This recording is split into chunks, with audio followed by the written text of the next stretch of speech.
Doctor Madhavrao Godbole स्मृती व्याख्यान 2024 या व्याख्यानाचे आजचे प्रमुख वक्ते माननीय श्री तुकाराम मुंढे साहेब. मी साहेबांना विनंती करतो, हरवलेलं सुशासन या विषयावर त्यांनी आम्हाला मार्गदर्शन करावे. धन्यवाद.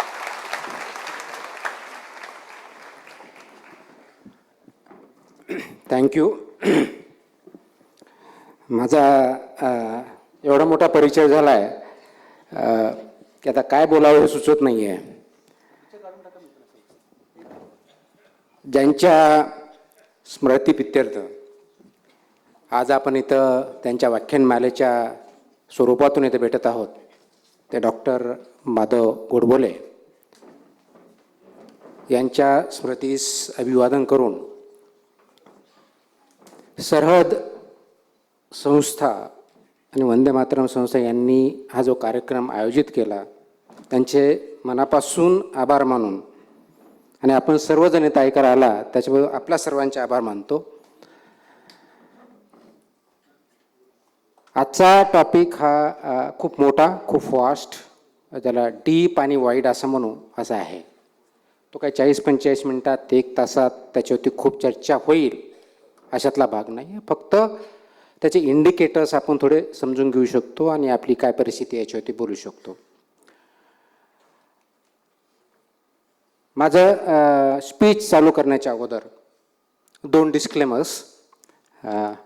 पहिला डिस्क्लेमर असा आहे की मी जे बोलते ते माझे वैयक्तिक मत आहेत. याच्याशी शासनाच्या मताचा किंवा शासना या पॉलिसीचा किंवा त्यांच्यावर टीका करण्याचा कोणताही उद्देश नाही आहे किंवा त्यांचे मतही नाही आहेत. हे माझे वैयक्तिक मत आहेत. दुसरा की हा टॉपिक सुशासन असल्यामुळं शासन आणि सुशासन आणि याच्यामध्ये शासन हा शब्द अनेक वेळेस येणार आहे. त्यावेळेस ज्यावेळेस मी भाषणामध्ये किंवा माझ्या स्पीचमध्ये शासन हा शब्द प्रयोग करेल तर कोणत्याही एका विशिष्ट शासनाच्या बाबतीत बोलत नाही, शासन संस्था म्हणून मी बोलणार आहे. मग ती ग्लोबल लेवलची असेल, नॅशनल लेवलची असेल, आत्ताची असेल, 50 वर्षापूर्वीची असेल, तर शासन संस्था म्हणून त्याला अर्थ काढावा. त्याचा कोणत्याही एका विशिष्ट शासनाविरुद्ध किंवा एका विशिष्ट नेत्याविरुद्ध किंवा पार्टीविरुद्ध किंवा पार्टीच्या बाजूने असा कोणताही अर्थ त्याला अभिप्रेत नाही आहे. त्याच्यामुळे आता अभिप्रेत आहे शासनी संस्था म्हणून अभिप्रेत आहे. आता मला सांगण्यात आलं होतं की सर्वसाधारणपणे 6 वाजता हा कार्यक्रम चालू होईल आणि ज्यावेळेस आमची चर्चा झाली त्यावेळेस टॉपिक कोणता घ्यायचा चर्चा झाली त्यावेळेस सुशासनाच्या संदर्भात टॉपिक घ्यायचं ठरलं आणि डॉक्टर माधव गोडबोले यांनी लिहिलेलं पुस्तक हरवलेले सुशासन याच्यावरतीच बोलावं असा आग्रह झाला.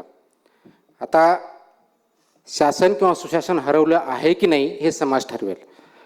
त्याच्यामुळे हरवलेल्या किंवा न हरवलेल्या सुशासनाबद्दल किंवा शासनाबद्दल मी कमेंट करणार नाही, परंतु शासन व्यवस्था आणि सुशासन याविषयी आपण डेफिनेटली चर्चा करू शकतो. माझा उद्देश आज आपल्यासमोर बोलण्याचा एवढाच आहे की ज्या उद्देशानं समाज जगतो, मग तो भारतीय समाज असेल, महाराष्ट्र असेल, पुण्यातला असेल किंवा जागतिक स्तरावरचा असेल, ती संकल्पना आपल्याला व्यवस्थितपणे समजून घेण्याची गरज आहे. आणि त्या संकल्पनेच्या आधारावरती, ज्या प्रिन्सिपल्सवरती, व्हॅल्यूजवरती आपण सध्याची स्थिती काय आहे आणि पुढं कसं गेलं पाहिजे याच्यावरती विचार करण्याची गरज असते. आजकाल आपण शासन हा शब्द विकासाच्या जे डिबेट्स चालू आहे, डिस्कोर्स चालू आहे, याच्यावरती खूप मोठ्या प्रमाणात ऐकत असतो. आणि समाजामध्ये जागतिक स्तरापासून अगदी लोकल गावापर्यंत किंवा वॉर्डपर्यंत, रादर सोसायटीपर्यंत, सोसायटी ज्या आपल्या अनेक मोठ्या असतात तिथपर्यंतही याचा वापर होतो, याच्यावरती चर्चा होते. आणि बऱ्याच अंशी कल असा असतो की समाजामध्ये जे काही आज अवगुण आहेत, जे काही प्रॉब्लेम आहेत त्याला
सर्वस्वी शासन जबाबदार आहे.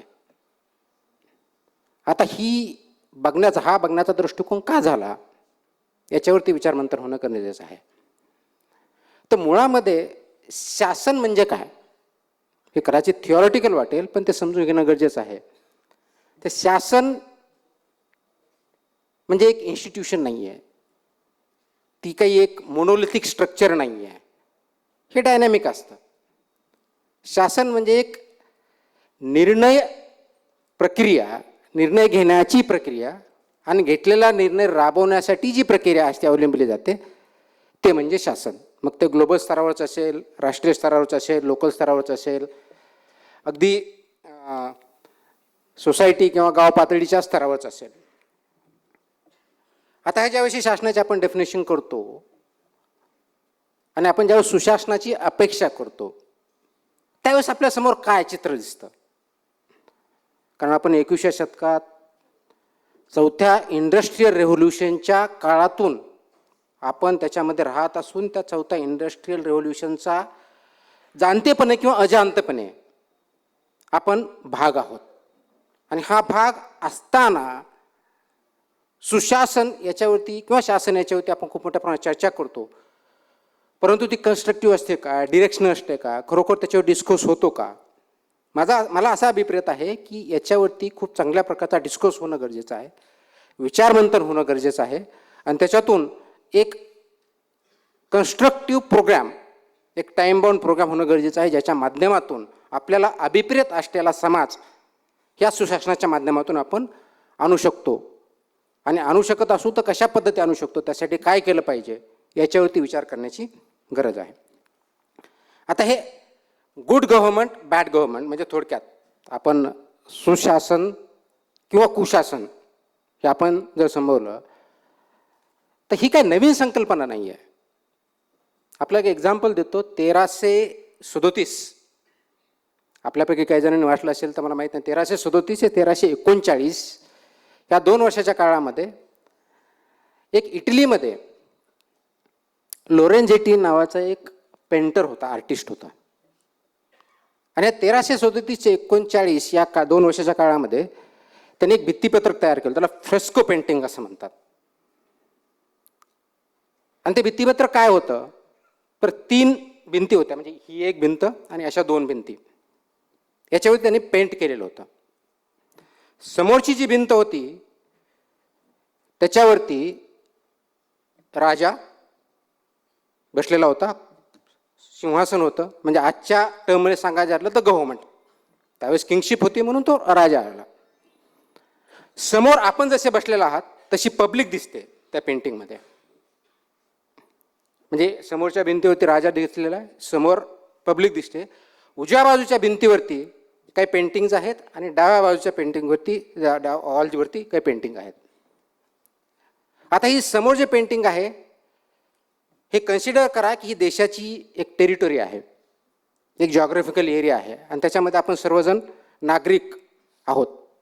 ह्या नागरिकांच्या भोवती बाउंड्री जी आहे ती एका दोरीनं किंवा त्याला आपण दोर म्हणू यांनी 4ही बाजूने त्याला ठेवलेली आहे आणि ती दोर राजाच्या मनगटाला बांधलेला आहे, हातात धरलेला नाही, मनगटाला बांधलेला आहे.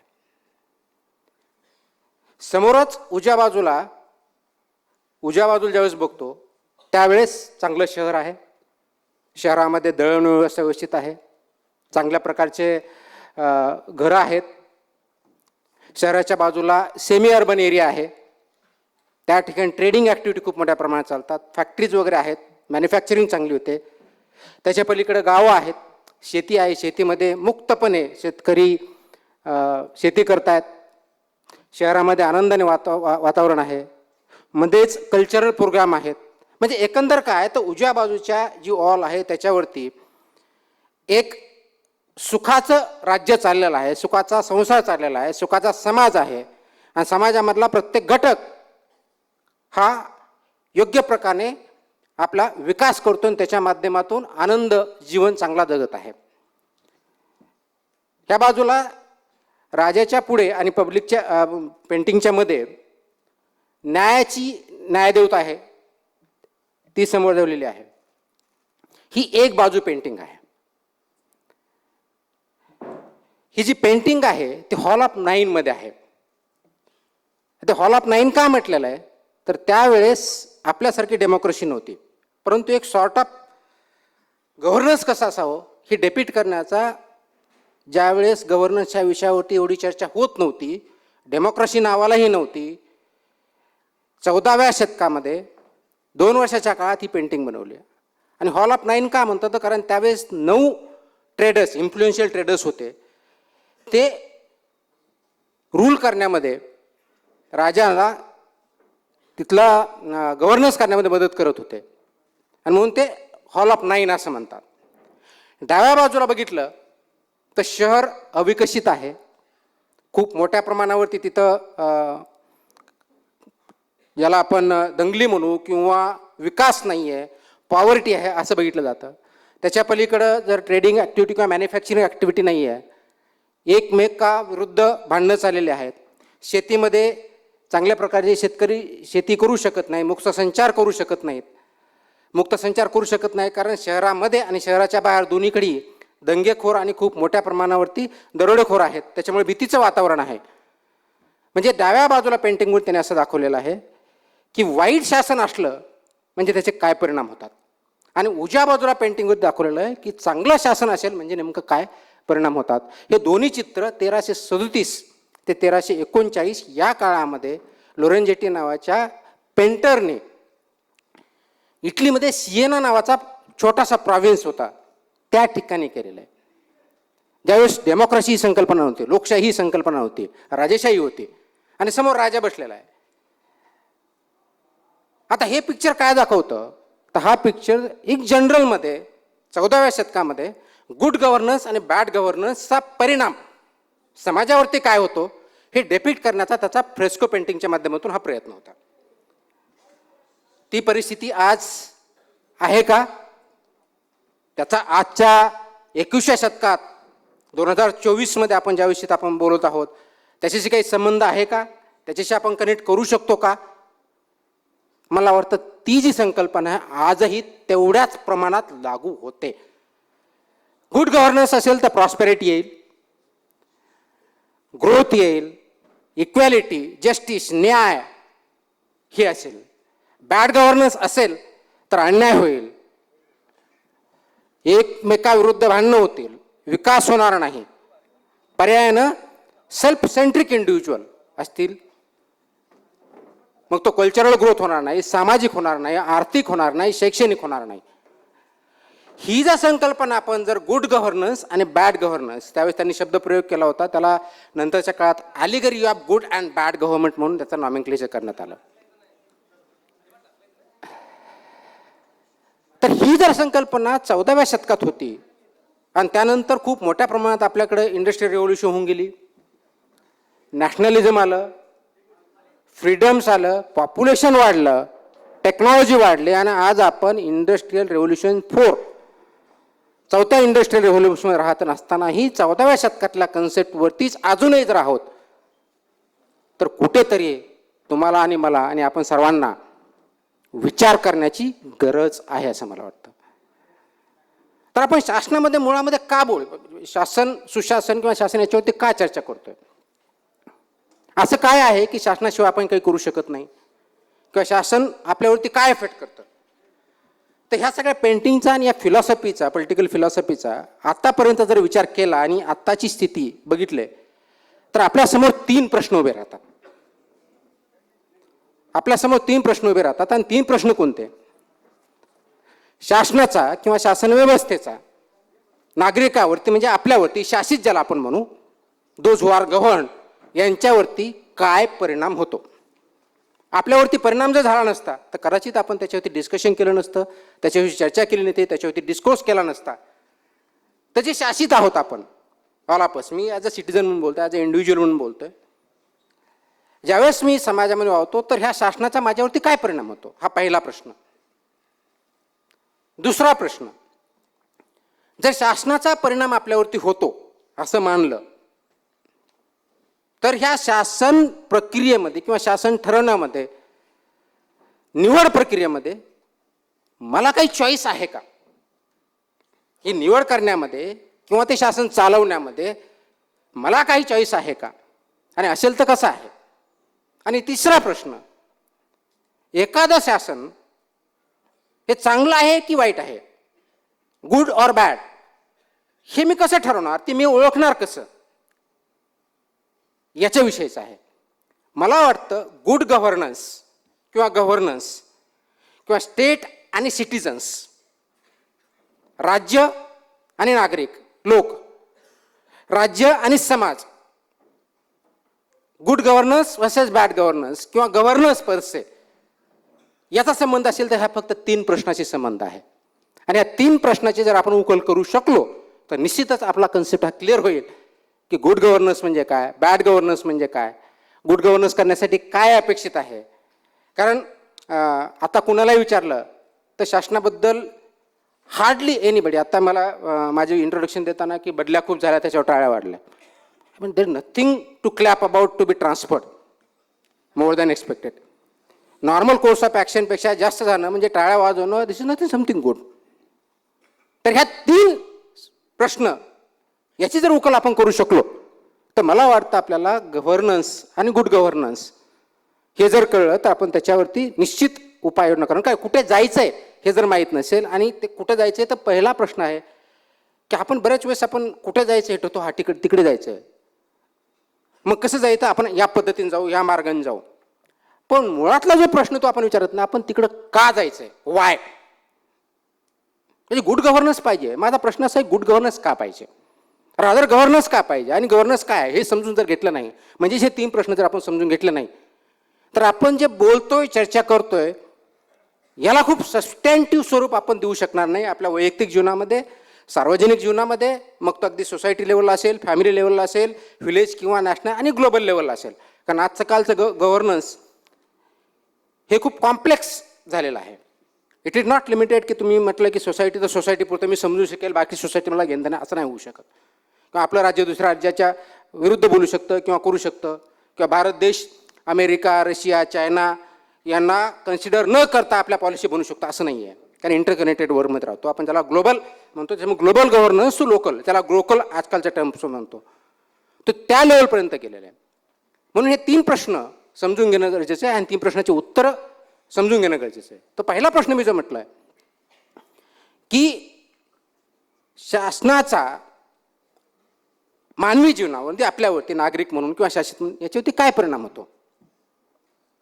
आता ज्यावेळेस हा विचार करतो, असं आहे का की माझा शासनाचा काही संबंध नाही आहे, त्याच्यामुळे शासनाला जे करायचं ते करावं, मी त्याच्याकडे पाठ करतो आणि मला वाटेल ते मी करतो आणि मी समाजामध्ये चांगल्या पद्धतीने राहू शकतो, अशी परिस्थिती आहे का, नाही आहे. त्याचं कारण असं आहे की शासनाचा प्रत्येक निर्णय आणि धोरण याचा आपल्या जीवनावरती डिरेक्टली किंवा इनडिरेक्टली खूप मोठ्या प्रमाणावरती परिणाम होत असतो. कारण ते सेप त्याप्रमाणे, त्याचं डिरेक्शन त्याप्रमाणे असते.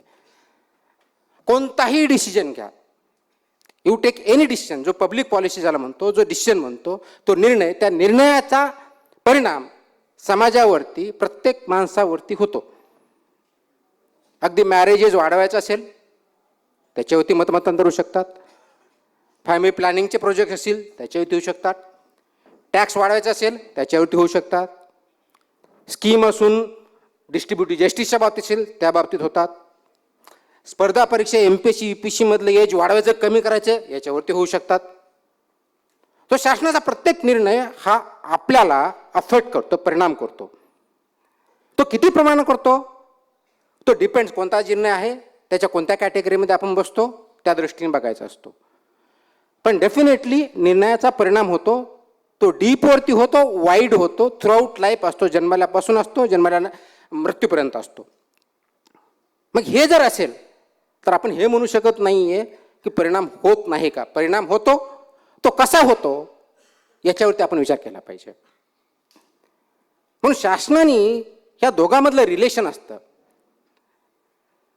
याला डीपमध्ये की ज्याला याच्या गाभ्यात, ह्या प्रश्नाच्या गाभ्यात जर जायचं म्हटलं तर असं म्हणता येईल की वैयक्तिक सुख जे आपण प्रत्येकजण म्हणतो की मला आपण सुखाच्या पाठीमागे लागलो, मला हॅपीनेस पाहिजे, सॅटिस्फॅक्शन पाहिजे, वैयक्तिक सुख आपण ज्या प्रयत्न करत असतो, ह्या वैयक्तिक सुखामध्ये शासन प्रणालीचा काय आणि कसा परिणाम होतो आणि ही शासन प्रणाली ठरवण्यामध्ये माझी काही निर्णय क्षमता आहे का, याच्यावरती विचार करणं गरजेचं आहे. आणि म्हणून ती शासन प्रणाली जर विकास होत असेल, तर मी विचार जर होत असेल, शासन प्रणाली माझ्यावरती अफेक्ट करत असेल, परिणाम करत असेल,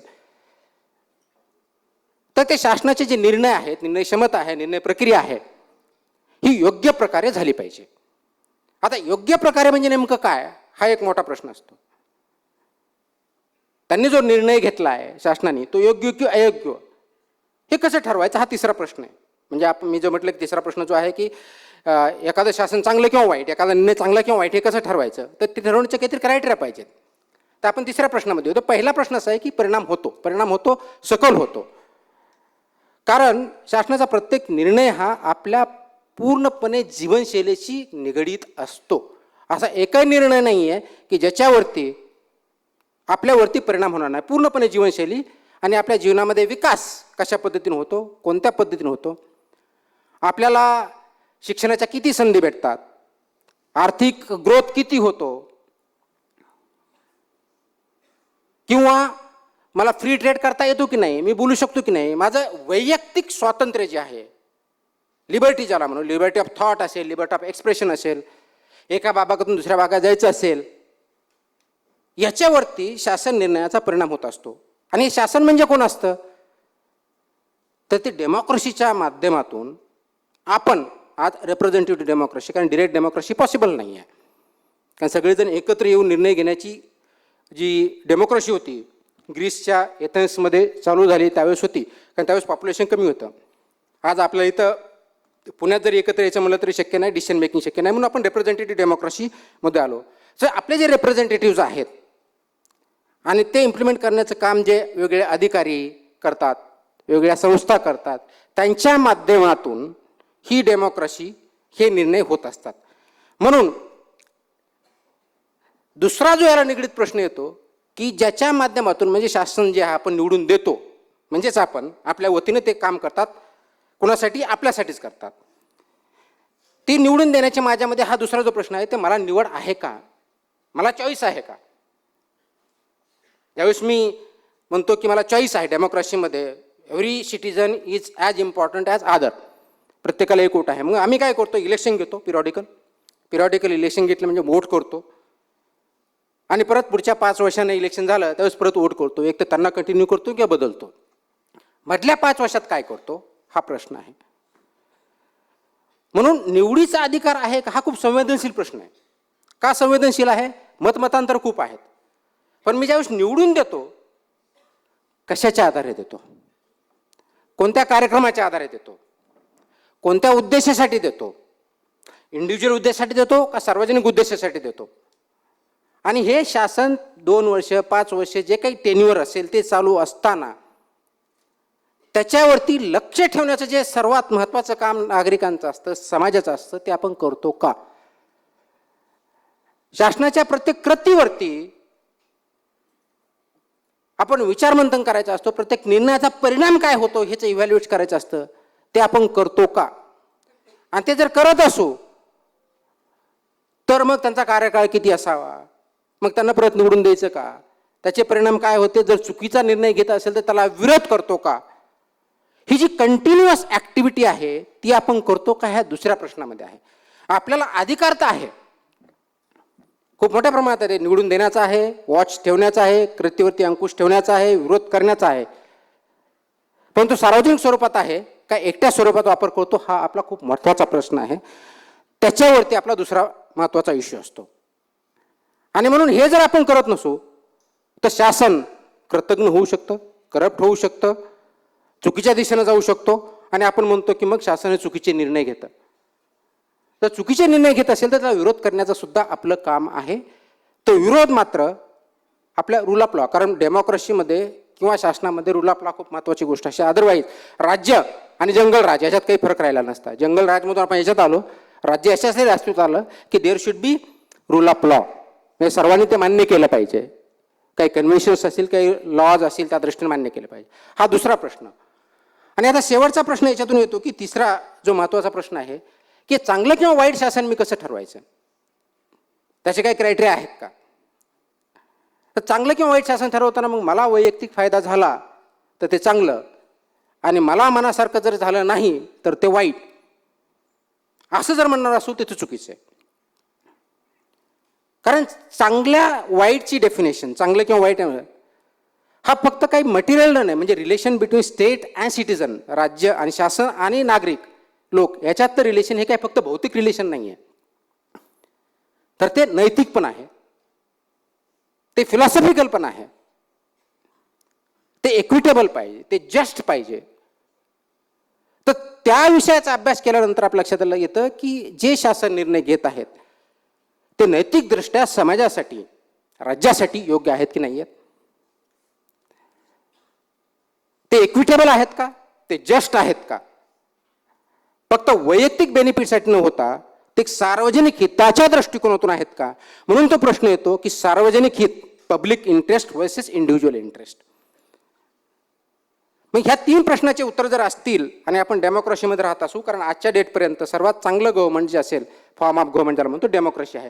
कारण आजच्या डेटला डेमोक्रेसीपेक्षा बेटर गव्हर्नन्स अजून फॉर्म आलेला नाही, किंवा चांगल्या प्रकारचं शासन याच्यापेक्षा असू शकतं अजून आलेला नाही आहे. मग डेमोक्रेसी सर्वात चांगलं आहे तर ती कशा पद्धतीने चालते, हे 3 प्रश्नाचे आपण उकलिंग केल्यानंतर आपण ते इम्प्लिमेंट करतो का, त्याच्यामध्ये सहभाग घेतो का, हा सर्वात महत्त्वाचा मुद्दा आहे.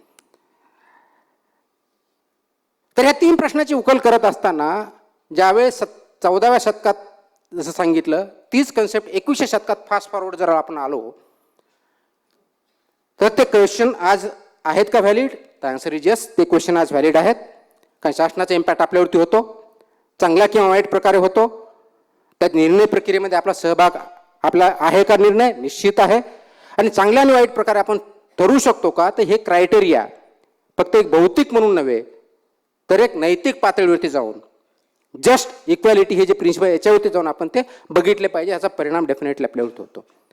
म्हणून स्टार्टिंगला काय झालं, मग हायरार्किकल गव्हर्नमेंट आलं की स्टेट आहे आपल्याकडे. आजही शासन म्हटलं की आपण काय बघतो, गाव स्तरावर म्हटलं की अरे जिल्हाधिकारी म्हणजे शासन, ही आपली संकल्पना आहे. राज्य स्तरावर म्हटलं की माननीय मुख्यमंत्री म्हणजे शासन, देशाच्या पातळीवर म्हणलं माननीय पंतप्रधान, राष्ट्रपती, हे म्हणजे आपल्या दृष्टीने शासन. ही जी संकल्पना आहे ही कधीच मोडकळीस निघलेली आहे.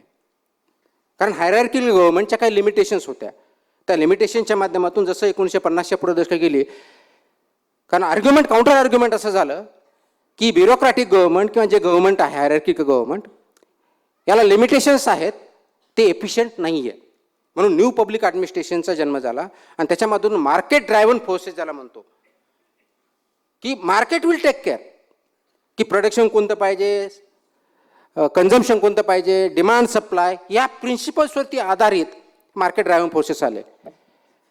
पण मग ज्यावेळेस मार्केट ड्रायव्हन फोर्सेस आले त्यावेळेस पब्लिक गुड्सचं काय, म्हणजे कोणती कंपनी एखादा रोड तयार करणार आहे का आणि ती सर्व सार्वजनिक लोकांसाठी सर्वांसाठी देणार आहे का, किंवा सार्वजनिक रोड आहे तिथं लाईट नाही आहे तर कोणती सार्वजनिक कंपनी तयार करणार आहे का, नाही, ते स्वतःसाठी करू शकतील, मग दुसऱ्या कोणाला भेटणार नाही, ज्याला पब्लिक गुड्स म्हणतो, ह्या कोण प्रोव्हाइड करणार.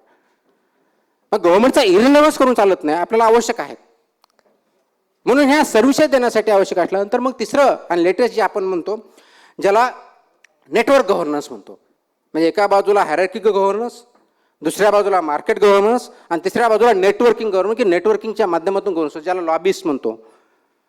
खूप मोठ्या कंपन्या आहेत त्या लॉबिस्ट करतात, पॉलिसी इन्फ्लुएन्स करतात, डिसिजन घेतात, त्याच्यावरती इम्प्लिमेंट करतात. जसं आपल्यापैकी बरेच विद्यार्थ्यांनी काही संघटना स्थापन केलेल्या, तर MPSCचं काम चांगलं चालावं, वेळेत परीक्षा घ्याव्यात, ॲडव्हर्टाईज वेळेत काढावी, रिझल्ट वेळेत द्यावेत, आम्हाला जॉईन लवकर करून घ्यावं, ही डिमांड करण्यासाठी जशी एक लॉबी सक्रिय आहे, हे झालं नेटवर्किंग गव्हर्नन्स, याच्यातून प्रयत्न होतो. पण हे तिन्ही जर वेगवेगळे बघितले तर त्या पद्धतीने आपलं काम करताना नाही. आजच्या डेटला परिस्थिती अशी आहे की त्याला मेटा गव्हर्नन्स नावाचा प्रकार आला आहे. त्याच्यातले जे काही चांगले गुण आहेत ते करून त्याच्यावर बेस्ट पॉसिबल गव्हर्नन्स किंवा कोलॅबोरेटिव्ह गव्हर्नन्स हा कन्सेप्ट सध्याच्या काळात आपण वापरतो. म्हणजे काय, जे हायरार्किकल गव्हर्नमेंट आहे ते गव्हर्नमेंट, मार्केट फोर्सेस, नेटवर्क्स आणि पीपल, या सगळ्यांनी म्हणून गव्हर्नन्स चालतं. कंडिशन एक नाही, मल्टिपल्स आहेत, मल्टिपल स्टेक होल्डर्स आहेत. म्हणून जर आठवत असेल, अगोदरच्या काळात कंपनी चालवताना शेअर होल्डर्सचा खूप महत्त्वाचा असायचा. आता शेअर होल्डर्स महत्त्वाचे आहेत, पण त्यापेक्षा महत्त्वाचे स्टेक होल्डर्स हा झालेला आहे. म्हणजे फक्त ओनर्स जे आहेत ते महत्त्वाचे नाहीत, तर स्टेक होल्डर्स महत्त्वाचे आहेत, त्याच्यामध्ये त्यांचा कोणाचा सहभाग आहे. म्हणून गव्हर्नन्समध्ये सर्वात महत्त्वाचा स्टेक होल्डर जर कोण असेल ते नागरिक आहेत, समाज आहे. आणि म्हणून पीपल, ज्याला कोलॅबोरेटिव्ह नागरिक हे सर्वात महत्त्वाचा स्टेक होल्डर असल्यामुळं नागरिकांनी, लोकांनी चालवलेलं शासन आणि शासनाबरोबर इंटरॅक्शन करून त्याच्या माध्यमातून गव्हर्नन्स प्रस्थापित करणं, this leads towards good governance. आता हे कसं शक्य आहे? That is the point. हे गुड गव्हर्नन्स अस्तित्वात आणण्यासाठी लोकांचा, नागरिकांचा रोल तितकाच महत्त्वाचा आहे. आणि हे समजून घेण्यासाठी निर्णय प्रक्रिया कशी होते हे समजवणं गरजेचं आहे. निर्णय प्रक्रिया अशी असते की एखादा निर्णय घ्यायचा झाल्यानंतर तो इश्यू अजेंड्यावरती आला पाहिजे. त्याला अजेंडा सेटिंग म्हणतात. हा अजेंडा सेटिंग कोण करतं? अपेक्षित आहे आपले रिप्रेझेंटेटिव्ह गव्हर्नर करेल. पण खरोखरच फक्त रिप्रेझेंटेटिव्ह करू शकतात का? केला तर आपल्याला जो अपेक्षित आहे त्याप्रमाणे अजेंडा सेट होतो का? तो जो अजेंडा इश्यू आहे त्याचा ऑब्जेक्टिव्ह जो आहे तो खरोखरच नोबल किंवा गव्हर्नन्स इम्प्रूव्ह करण्याचा आहे का? म्हणून मार्केट फोर्सेस आले, मार्केटमधल्या कंपन्या आले, त्यांना जो योग्य डिसिजन होतो त्यासाठी त्यांनी जो प्रयत्न केला. मग नेटवर्किंग गव्हर्नन्स आलं की ज्याच्यामध्ये जे वेगवेगळे समाजामधले जे घटक आहेत ते एकत्र आले.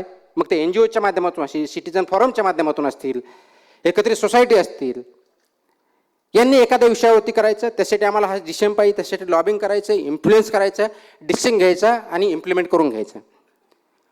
याच्यामध्ये लिमिटेशन एवढं आलं की पर्टिक्युलर ग्रुप्स, पर्टिक्युलर नागरिक, पर्टिक्युलर समाज किंवा एरिया याच्यावरती ज्या डिसिजन होऊ लागले, सर्वांना अपेक्षित असे डिसिजन होत नव्हते. आणि म्हणून पार्टिसिपेशन ऑफ पीपल हा सर्वात महत्त्वाचा मुद्दा आला. कारण अल्टिमेटली कोणतीही इन्स्टिट्यूट, आपण ज्यावेळेस गव्हर्नन्स म्हणतो ते कोणत्या तरी संस्थेच्या मार्फत, म्हणजे चीफ मिनिस्टर ही संस्था झाली, जिल्हाधिकारी ही संस्था झाली, पंतप्रधान ही संस्था झाली, इलेक्शन कमिशन ही संस्था झाली, RBI ही संस्था झाली. ही जी गव्हर्नन्स करतं वेगवेगळ्या विषयावरती ह्या संस्थेच्या मार्फत बघतो. आता ही संस्था म्हणजे चार भिंती आहेत का? संस्था म्हणजेच गव्हर्नन्स ज्याच्या माध्यमातून ह्या संस्थेच्या माध्यमातून होतं ते म्हणजे सिस्टम, त्याच्यामधले जे एलिमेंट्स असतात त्याच्या माध्यमातून होतं. आणि ते एलिमेंट्स कोण? ते तुम्ही आणि मी आहेत. कंपनीमध्ये त्यांचं MD असेल, बोर्ड ऑफ डायरेक्टर असतील, शेअर होल्डर्स असतील, इथपर्यंत ठीक होतं. आता आपण स्टेक होल्डरचं महत्त्व करतो. म्हणून आता कंपन्या काम करताना सोशल रिस्पॉन्सिबिलिटीच्या माध्यमातून ESG गव्हर्नन्सकडे गेल्यात. एन्व्हायरमेंट, सोशल गव्हर्नन्स इश्यूवर त्यांचा फोकस चालू आहे. गव्हर्नमेंटमध्ये सुद्धा स्टेक होल्डर, मग आम्हाला डिसिजन घ्यायचा तर माझा हा मोठा स्टेक होल्डर आहे, त्यासाठी मी काय केलं पाहिजे की हा वंचित समाज आहे, मग तो वंचित समाजाला एकत्र पुढे आणण्यासाठी त्यांना इक्वल अपॉर्च्युनिटी दिली पाहिजे.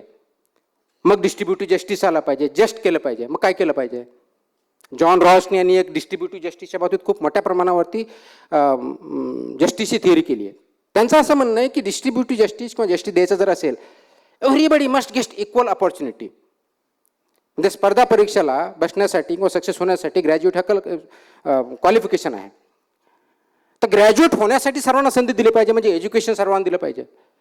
पण जस्ट रॉस त्याच्या पुढे जातात.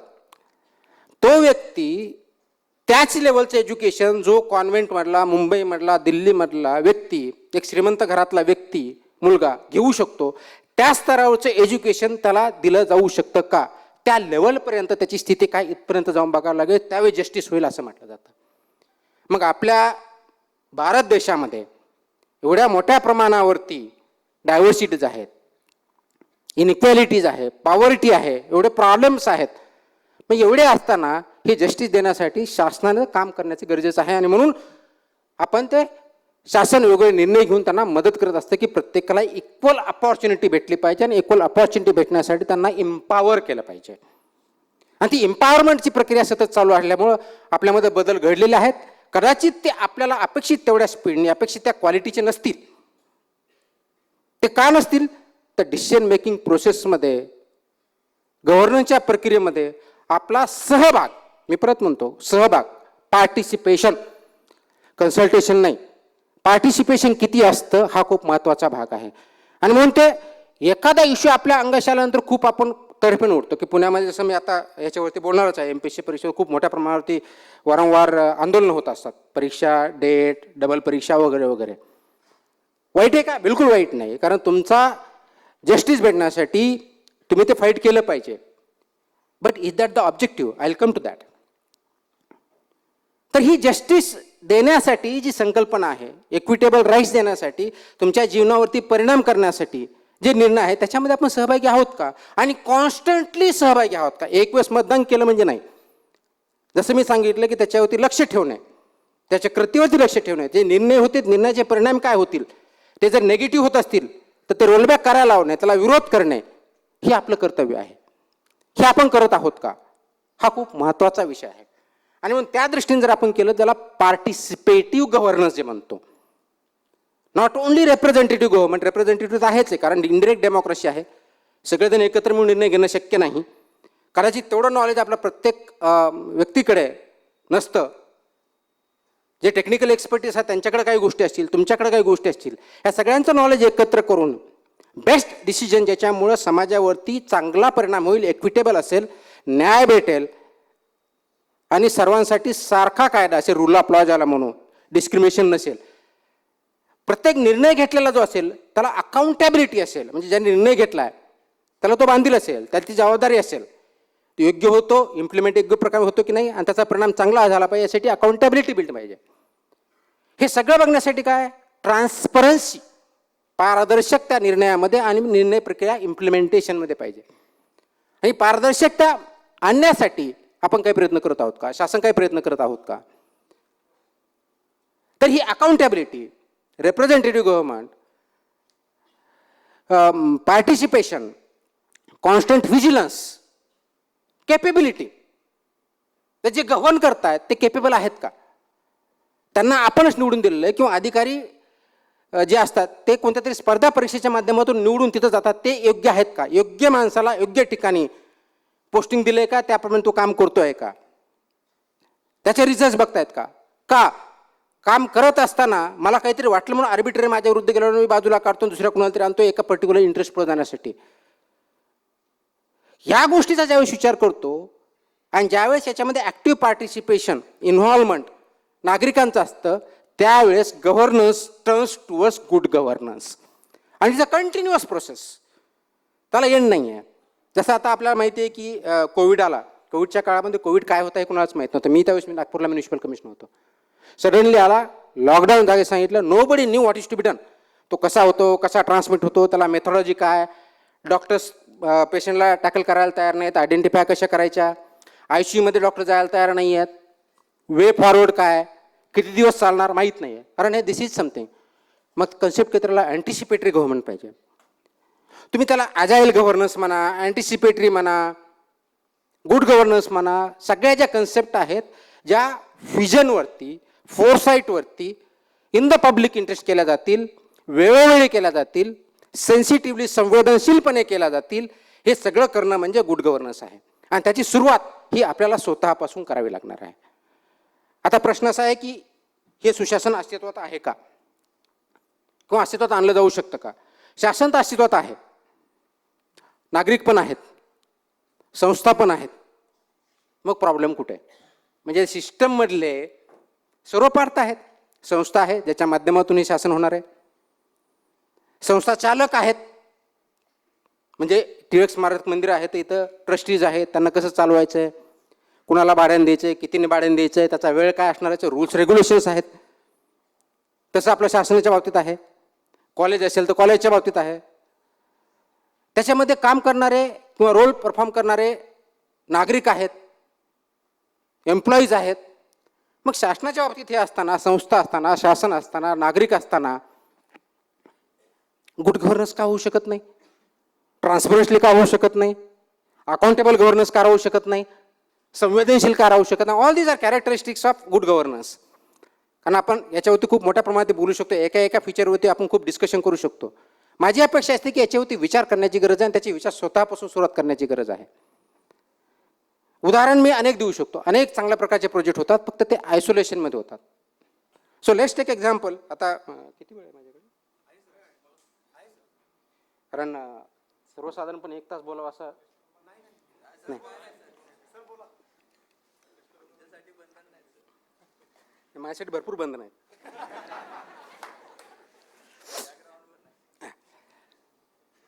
तर फॉर एक्झाम्पल कोणताही, तर for example me good governance सांगितलं की जे फीचर्स सांगितले आणि त्याच्यामध्ये आपला इम्पॉर्टन्स काय आहे, तर मी सांगितले 3 प्रश्नाचे उत्तर आपण ज्यावेळेस द्यायला प्रयत्न करतो त्यावेळेस शासन आणि आपण याचा खूप क्लोज रिलेशन आहे आपण इस्टॅब्लिश केलं. त्याच्यामध्ये आपला निर्णय प्रक्रियेमध्ये आपल्याला चॉईस आहे का आहे, हे चॉईस करायचं का, म्हणजे डाव्या बाजूचं भित्तीपत्रक चॉईस करायचं का उजव्या बाजूचं करायचं हे आपल्याला माहिती आहे. आणि म्हणून त्या भित्तीपत्रकामध्ये जसं की मनगटाला दोरी बांधली आहे, म्हणजेच there is a direct relation between public and government, आणि ते हातात नाही दिलेलं, बांधलेलं आहे. म्हणजे गव्हर्नमेंट हे पब्लिकला बांधलेलं आहे, रिस्पॉन्सिबल अकाउंटेबल हा त्याचा अर्थ आहे. विचार करा 1337 14वें शतक, आज आपण 21व्या शतकात आहोत. कन्सेप्ट तोच आहे. त्यावेळी डेमोक्रेसी सुद्धा नव्हती, थोड्याफार प्रमाणात रिनेसां मुवमेंट त्यानंतर चालू होत होत्या. त्याच्या परिणामात म्हणजे अगदी एथेन्समध्ये जिथं डेमोक्रेसी सुरू झाली त्याच्या व्यतिरिक्त त्या ठिकाणी सुद्धा हा कन्सेप्ट आला नाही. हा सिएना या प्रॉव्हिन्समध्ये एका पेंटरने प्रोजेक्ट केला आणि त्याचे परिणाम 20व्या शतकात बघितलं. 1900 वर्ल्ड वॉर फर्स्ट नंतर नाझी जर्मनी आली,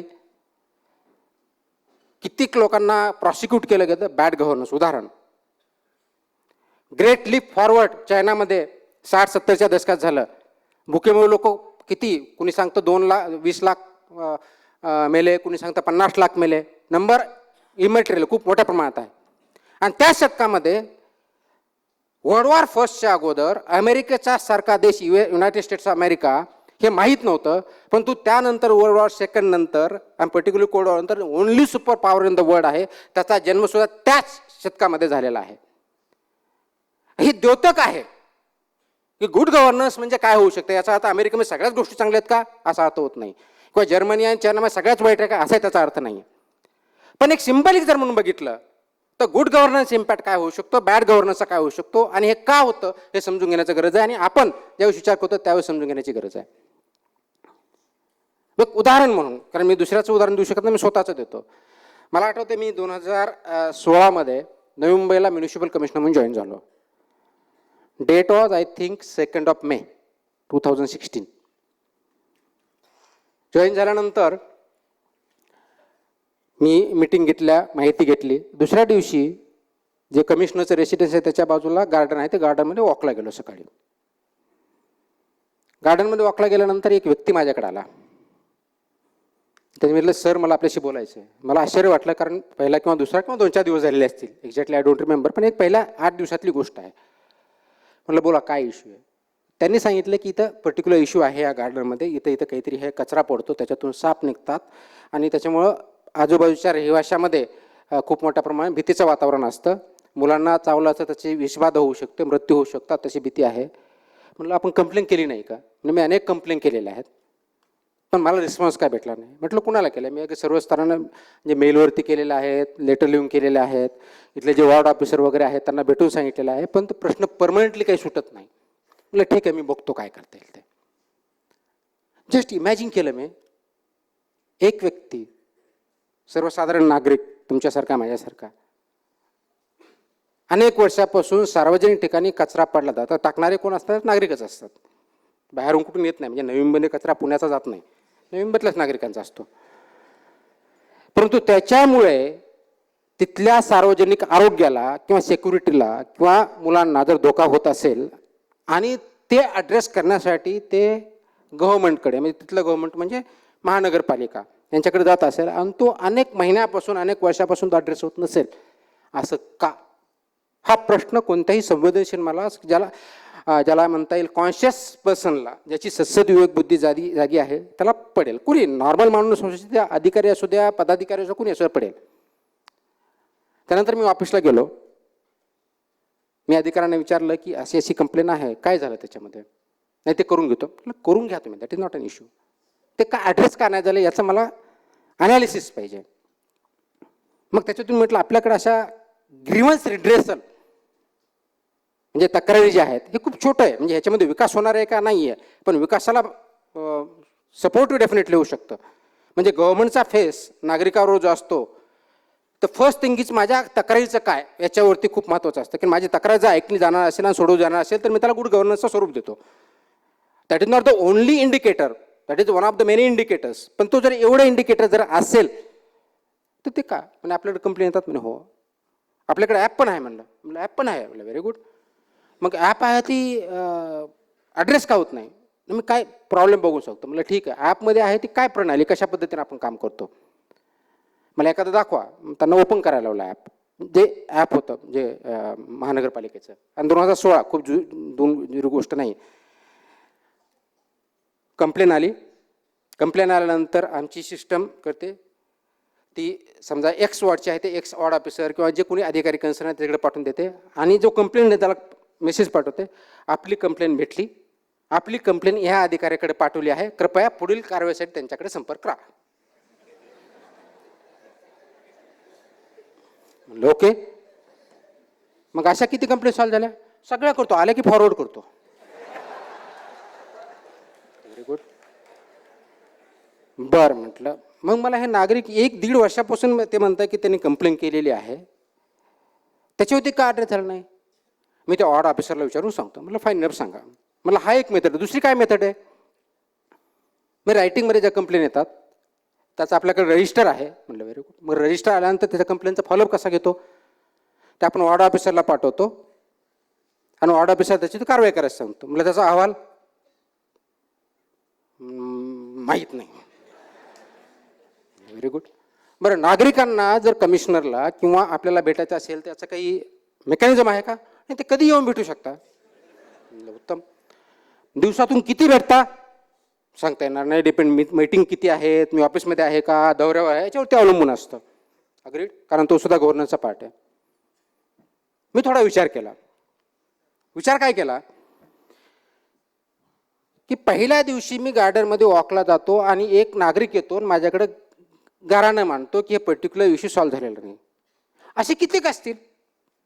प्रत्येकाला नोकरी आहे, फॅमिली सांभाळायची आहे, नोकरीला जायचं आहे, जॉब आहे वगैरे वगैरे वगैरे.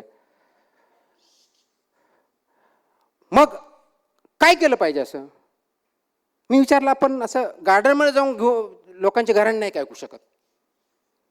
सगळे अधिकारी म्हणे असं कसं सर, म्हणे किती दिवस जाणार, गार्डनमध्ये कोण येणार.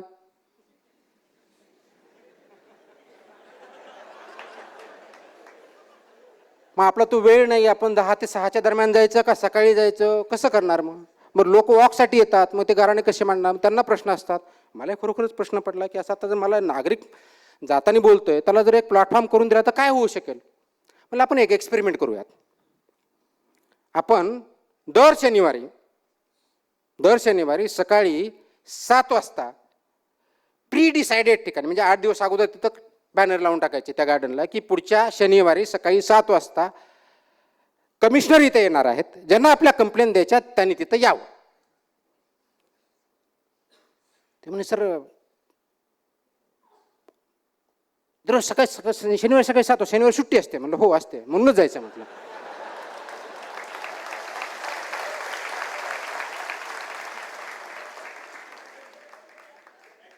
नावेलाच होता, कारण कमिशनर म्हणल्यानंतर चॅलेंज कसं करणार. शेवटी boss is always right.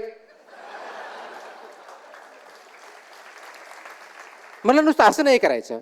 So let us structure it.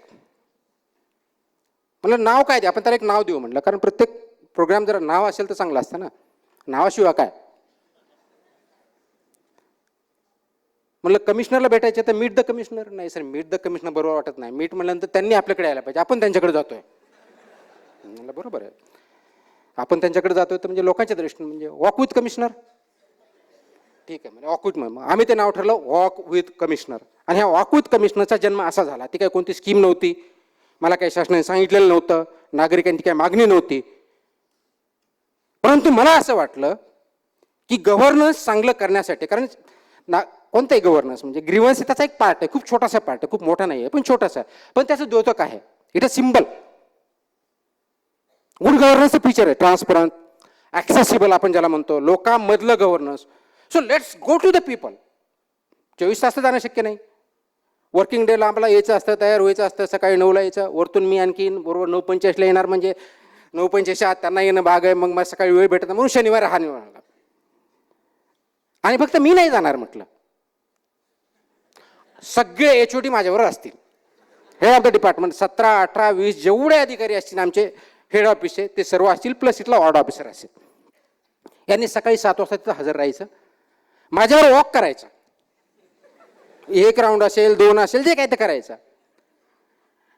आणि मग चालता चालता आपण ग्रीव्हन्सेस ऐकायचे. मग चालता चालता कसे आपण प्रयत्न तर करू म्हटलं, नंतर एका ठिकाणी बसू.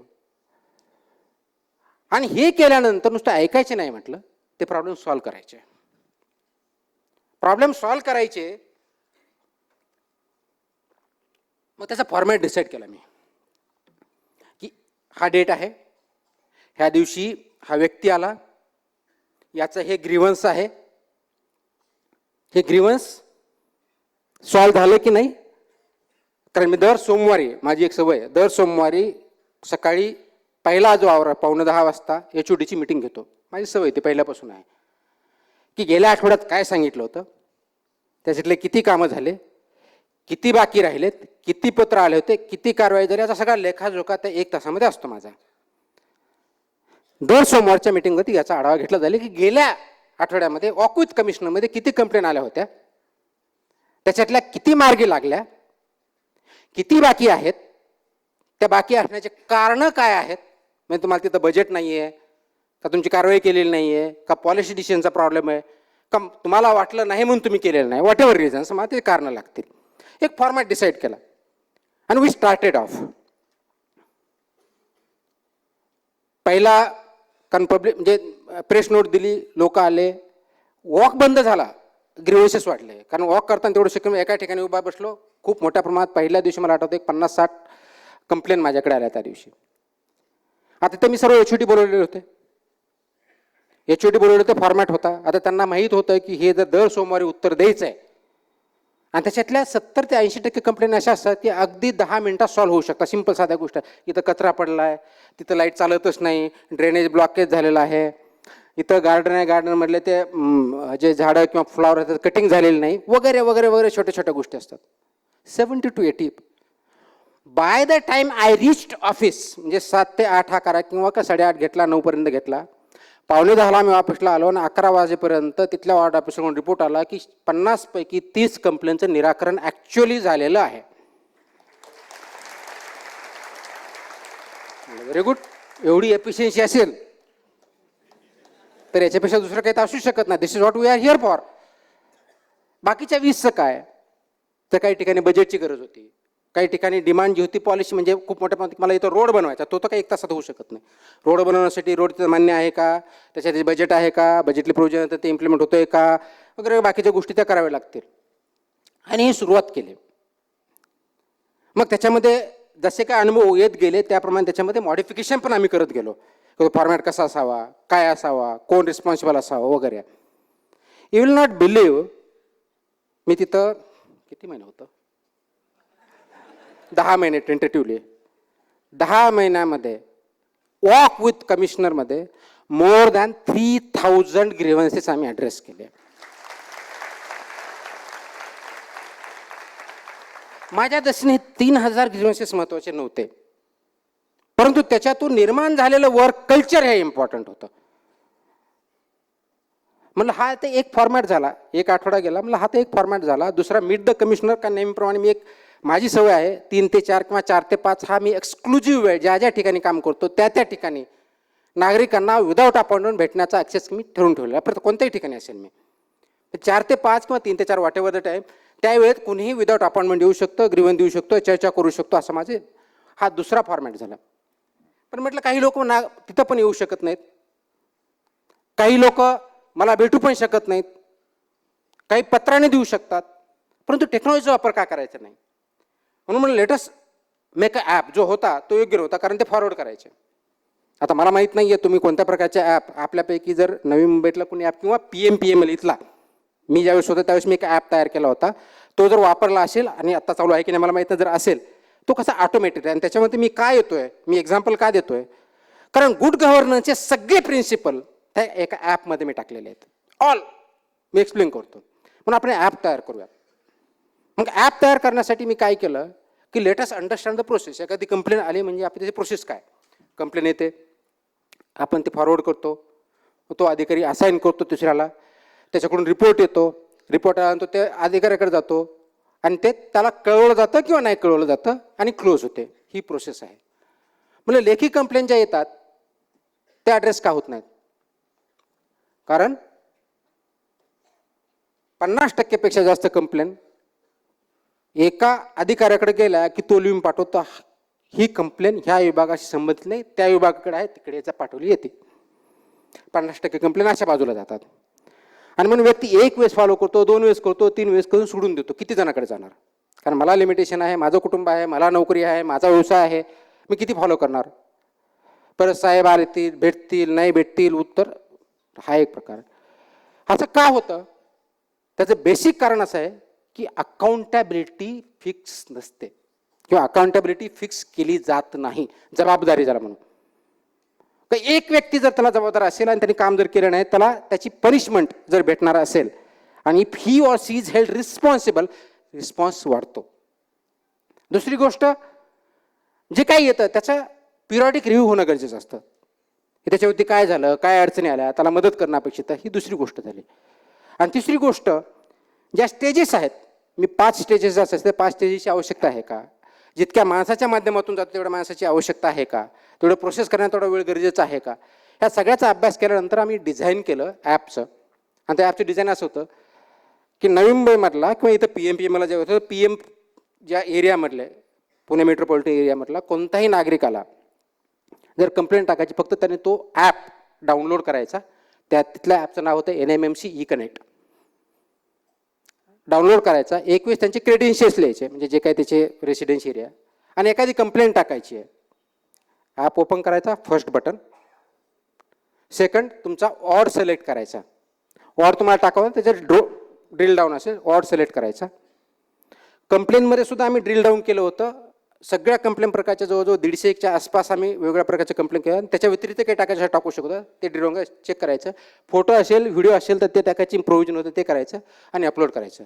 3 स्टेजेस. 4th क्लिक ठेवणार नाही अशा प्रकारचा ॲप होता. आता हे झाल्यानंतर the moment it is uploaded, complaint upload केली आहे, त्या मोमेंटला 2 घटना घडतात. एक, ती कंप्लेंट असाईन होते ज्या अधिकाऱ्याला काम करायचे त्याला, कारण त्याचा अल्गोरिदम पाठीमागं बॅक एंडला आम्ही केलेलं होतं. So it is assign to a particular office only, not to somebody else. आणि त्या अधिकाऱ्याला ते फॉरवर्ड करण्याचा किंवा कोणा शिफ्ट करण्याचा अधिकार नव्हता. जर चुकून समजा एखादी आलीच तर ती माझ्यापर्यंत रेफर करायची सांगितलं होतं, तुम्ही स्वतः नाही करायची. ज्यावेळेस माझ्यापर्यंत सांगितलं तर ऑटोमॅटिक रेफर करायच्या सुद्धा करणार नाही, स्वतःहून करून घेतात ते. असाईन झाले. असाईन झाल्यानंतर इतक्या पुरतं होणार नाही, तर मग पुढं काय केलं की 24 hours, मी टाईमलाईन त्याच्यात ठरवून दिली होती अल्गोरिदममध्ये. विदिन 24 hours त्या अधिकाऱ्याने, जे असाईन अधिकारी आहेत त्यांनी ती ओपन करायची, फक्त ओपन करायची, nothing more than that. Open करायची. कारण कंप्लेंटकडे कोणी बघितलं तर पाहिजे, वाचलं तर पाहिजे. आणि त्याची पहिली स्टेप म्हणजे कंप्लेंट काय बघितलं पाहिजे, त्यासाठी ओपन करायची. म्हणजे पत्र आलं तर आम्ही काय करतो, टिक पाठवून दिलं, वाचत सुद्धा नाही. तर याच्यामध्ये तुम्ही ओपन करा. आता ओपन केलं म्हणजे वाचलं असं सिस्टमद्वारे दिसतं की याच ओपन डेट. जर समजा त्या अधिकाऱ्यांना 24 hour ओपन केली नाही, तर 24 hour फर्स्ट सेकंडला that complaint will automatically escalated to higher officer. फक्त एवढंच नाही, ज्या मोमेंटला ती कंप्लेंट एस्केलेट होते किंवा ग्रीव्हन्स एस्केलेट होतं, त्या मोमेंटला ज्या अधिकाऱ्यांनी ओपन केली त्याला ऑटोमॅटिक सिस्टमद्वारे शोकत जाते. ऑटोमॅटिकली सिस्टम, दोन्ही ॲक्शन एकाच वेळेस होतात, एस्केलेशन आणि notice. Escalate to higher officer, notice to the concern officer. स्टार्टिंगला अधिकाऱ्यांना वाटलं असं कुठं असतं का. पहिल्या 8 दिवस एवढ्या नोटीस गेल्या की ते परेशान झाले की ओपन करायला लागले. आणि शेवटी अकाउंटेबिलिटी आहे, तुमचा इफेमरल रोल आहे, तुमच्यावरती ॲक्शन घेण्यासाठी तुम्हाला डॉक्युमेंट तयार करावं लागतं. ते डॉक्युमेंट ऑटोमॅटिकली सिस्टमद्वारे तयार होत होतं. मग त्याचा फॉर्मॅट मी व्यवस्थित ठरवून दिला होता, जो रूल्समध्ये बसला आहे तो फॉर्मॅट व्यवस्थित करून टाकला होता. जसं गेलं की फक्त त्याचं नाव टाईप ऑटोमॅटिकली व्हायचं, ऑटोमॅटिक कोणाला डिस्क्रिप्शन नव्हतं, ऑटोमॅटिक सिस्टममध्ये जायचं आणि ते त्याच्या नावावरती ॲड ऑन होत जायचं. त्याचं उत्तर पण मला येणं अपेक्षित होतं. समजा त्यांनी ओपन केली तर मग त्या कंप्लेंटला depending on complaint 3 to 7 days आणि काही केसमध्ये 3 आठवडे 4 आठवडे असा वेळ दिला होता, कारण काही गोष्टी ज्या असतात प्लॅनिंग डिपार्टमेंटच्या बिल्डिंगच्या त्याला खूप वेळ लागतो, त्याला त्या अनुषंगाने दिलं होतं. त्या 3, 5, 7 डेज 90% याच्यामध्ये त्यांनी ते उत्तर द्यायचं, म्हणजे कंप्लेंट ॲड्रेस करून उत्तर द्यायचं. जर तिथंही समजा त्यांनी त्या वेळ पाळली नाही तर सेम प्रोसेस अजून एस्केलेट होणार, नोटीस जाणार. सेम जी ओपन नाही केली तीच, उत्तर नाही दिलं तर होतं. उत्तर दिलंच तर नागरिकांना उत्तर जाणार, आणि इन बिटवीन नागरिकाला हे माहिती की ज्या मोमेंटला अपलोड केली त्या मोमेंटला ते कोणत्या अधिकाऱ्याकडे गेली, त्याच्याकडे ट्रॅकर होतं की तुमच्या यांच्याकडे अधिकार आहे, इतक्या वाजता गेलेली आहे. त्या कोणत्याही क्षणी तुम्ही ओपन करून बघू शकता तुमच्या कंप्लेंटचं स्टेटस काय आहे, त्याचं उत्तर आलं आहे का. उत्तर आलं तर तुमच्यावरती येईल, तुमच्या जे काही ईमेल दिला असेल, फोन असेल किंवा वॉटेवर दिलं असेल त्याच्या माध्यमातून आपल्याला येईल. उत्तर आल्यानंतर नागरिकाला, कंप्लेनंटला ही आम्ही मुभा दिली होती की तुम्ही त्या उत्तराशी सहमत आहात का असहमत आहात. Are you satisfied or not satisfied.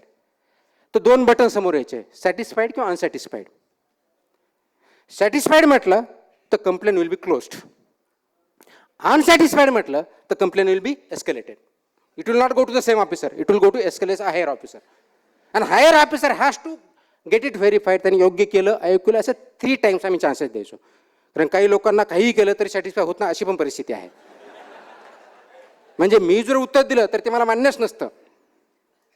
असेही काही असतात, कमी असतात पण असतात. मग ही सिस्टम चालू केली. ही सिस्टम चालू केल्यानंतर हळूहळू रिस्पॉन्स वाढत गेला.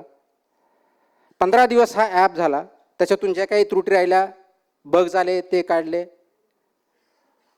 मला 3 ते 4 किंवा 4 ते 5 दरम्यान नागरिक आले, साहेब तुमचा ॲप खूप छान आहे. म्हणलं काय झालं. आम्ही कंप्लेन करून 10 मिनटं म्हणजे रात्रीचा वेळ जर सोडला आणि ऑफिस आज जर असेल सर्वसाधारणपणे सकाळी 7 ते संध्याकाळी 7 मध्ये असेल तर 5व्या मिनिटात आम्हाला फोन येतो, साहेब काय ते सांगा अगोदर मला. ऑफिसमधून फोन जातो, तो ॲड्रेस होतो आणि असे 90% प्रॉब्लेम म्हणजे सॉल्व्ह व्हायला लागले. So we are happy. Very good. हे काय झालं. Number 1 accountability, number 2 transparency, number 3 participation. Satisfied unsatisfied मी दिलेलं आहे. आणि सर्वात महत्त्वाचं याच्या व्यतिरिक्त आणखी एक त्याच्यामध्ये होतं की जो कंप्लेनंट आहे तो कंप्लेनंट याला त्या उत्तराबद्दल किंवा सर्व्हिसबद्दल स्टार रेटिंग द्यायचा आम्ही ऑप्शन दिलेला होता की 5 स्टार केले होते. 1 स्टार वर्स्ट, 5 स्टार बेस्ट. आणि असे star at the end of the year वर्षभरातून जे येतील they will be accounted for writing the ACR or the report of the concern officer. हे सिस्टमद्वारे तयार केलेलं होतं. सो दॅट तुमचा परफॉर्मन्स पब्लिक जे म्हणतो पब्लिक पार्टिसिपेंट त्यांचं तुमच्याबद्दलचं मत काय आहे हे स्टारच्या माध्यमातून तुम्हाला जे स्टार रेटिंग भेटणार आहे त्याच्या माध्यमातून सुद्धा ठरवलं जातं. एक म्हणून होता one of the parameters included in performance appraisal of officer. हे सिस्टममध्ये इन्क्लूड केलं. अकाउंटेबिलिटी आली, पारदर्शकता आली, रिस्पॉन्सिबिलिटी आली, पार्टिसिपेशन ऑफ पब्लिक आलं, संवेदनशीलता आली. सर्वात महत्त्वाचा मला फीडबॅक काय आला असेल तर तुमचे अधिकारी जर व्यवस्थित बोलायला लागले हा सर्वात मोठा फीडबॅक होता. मला साहेब म्हणतात, काय करू म्हणतात, अदरवाईज आम्ही गेलो तुम्हाला काही काम नाही का, मला तेवढंच काम आहे का, अशी उत्तर भेटायचे. आता सबमिशिव्ह येतात. मग हे जसं मी 1 महिना सक्सेस बघितलं आणि आय हॅड इन माइंड हे फक्त ग्रीव्हन्सेस पुढे चालू करायचं नाही. Then I extended services. You will not believe, within 3 months NMMC कदाचित भारतातली पहिली असेल, मला माहीत नाही पण कदाचित असेल, ऑनलाईन 60 सर्व्हिसेस आपण चालू केल्या. 60 services, whether birth certificate, death certificate, licence, you name it and you have it. Online, apply online, pay online, get online. All this 60 services we started within 3 months. वापर काय केला, इन्फॉर्मेशन टेक्नॉलॉजी.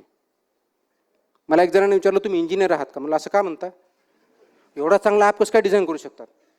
मला design करण्याचं काम इंजिनियरचं नसतं. त्यासाठी कुणीही code writer जो आहे त्याला सांगितलं त्याप्रमाणे कोड लिहिल. तो काय पाहिजे हे तुम्ही ठरवायचे. That is where the leadership counts, that's where the vision counts, that's where your contribution as a leader, team leader, in whatever capacity is there. हे तुमचं कॉन्ट्रीब्युशन, त्यासाठी इंजिनियरची गरज नाही. हे चालू केलं.